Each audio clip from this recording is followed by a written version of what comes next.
ராமநாதபுரம் தொகுதியில் ஓபிஎஸ் தோல்வியா மிக முக்கியமான ஒரு தகவல் ஒன்றை பார்க்க போகிறோம் நண்பர்களே.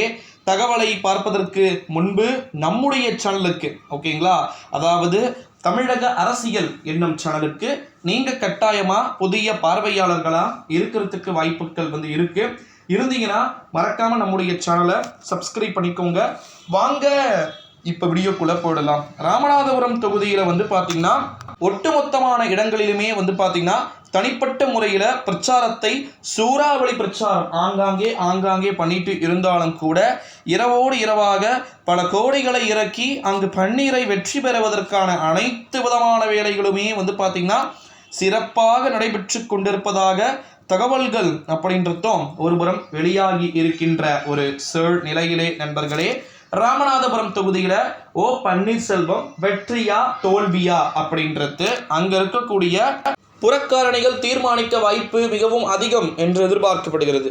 ஓகேங்களா, இந்த ஒரு சூழ்நிலையிலே ராமநாதபுரம் தொகுதியில் ஓ பன்னீர்செல்வம் எப்பேற்பட்ட ஒரு சூழலை நோக்கிய நகர்வை எடுப்பார் அப்படின்றதையுமே நம்ம கன்ஃபார்ம் பார்க்க வேண்டும் நண்பர்களே. இந்த ஒரு சூழ்நிலையிலே ஒருபுறம் ஆளுங்கட்சியை சார்ந்த அனைவருடைய வீடுகளிலுமே ரெய்டுகள் நடைபெற்றுக்கிட்டு இருக்கு.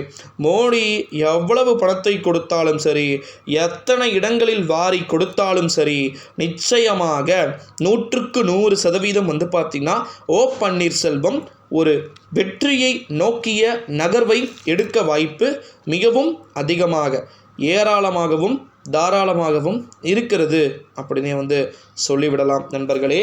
நம்முடைய தமிழகத்தில் உண்மையில் ராமநாதபுரம் தொகுதியில் ஒரு குறிப்பிட்ட வெற்றியை பெறுவதற்கான வாய்ப்புகளும் ஒரு குறிப்பிட்ட தோல்வியை பெறுவதற்கான சான்சஸ் மற்றும் பாசிபிலிட்டிஸும் பார்த்தீங்கன்னா மாறி மாறி தொகுதிக்குள்ளே நிலவிக்கிட்டு இருக்கு அப்படின்னு சொல்லிட்டு குற்றச்சாட்டுக்களையுமே வலுவான குற்றச்சாட்டுக்கள் முன்வைத்து கொண்டிருக்கிறார்கள் அப்படின்னே சொல்லலாம் நண்பர்களே.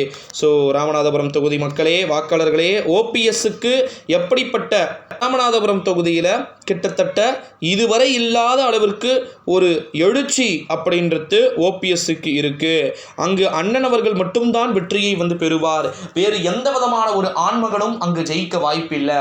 நவாஸ்கனி எல்லாம் கழிச்சது போதும் அப்படின்னு சொல்லிட்டு அங்கே பிரச்சாரங்களும் ஒரு புறம் பார்த்தீங்கன்னா அந்த பிரச்சாரம்லாம் ஈடுபட்டுக்கிட்டு இருக்கு. ஓகேங்களா, ஓகேவா தான் போயிட்டு இருக்குன்றது நம்மளால் பார்க்க முடிகிறது. ஓகேங்களா, இந்த ஒரு சூழ்நிலையிலே ராமநாதபுரம் தொகுதி அப்படின்றது ஒரு மஸ்ட் இம்பார்ட்டண்ட். ஓ பன்னீர்செல்வம் தோல்வியா வெற்றியா அப்படின்றத எல்லாமே தீர்மானிக்கக்கூடிய ஒரு தொகுதி. ஓகேங்களா, அவரே கேட்கிறாரே, நான் நிராயுதபாணியாக நான் நிற்கிறேன். ஸோ எனக்கு தயவு கூர்ந்து ஒரு தொகுதியில் எப்படியாவது எனக்கு வெற்றியை கிட்டித் தாருங்கள் அப்படின்னு சொல்லிட்டு சொல்கிறார். 3 முறை முன்னாள் முதலமைச்சராக ஏதோ ஃப்ளூக்கில் முதலமைச்சரானவர் கிடையாது. ஓகேங்களா, அவர் நினைத்திருந்தால் என்ன வேண்டுமானாலும் சதி வேலைகளை செய்திருக்கலாம். பாவம் மனுஷன் பார்த்தீங்கன்னா கள்ளக்கபடம் தெரியாதவராக வளர்ந்து விட்டார். வேறு என்ன செய்வது? ஸோ அதனாலேயே பார்த்தீங்கன்னா ராமநாதபுரம் தொகுதியில் ஓ பன்னீர்செல்வம் தோல்வியை தழுவுவார், அதற்கான வாய்ப்புகள் இருக்குன்னு அங்கே பிரச்சாரங்களையும் பண்ணிக்கிட்டு இருக்கிறாங்க. வெயிட் பண்ணி பார்க்கலாம்.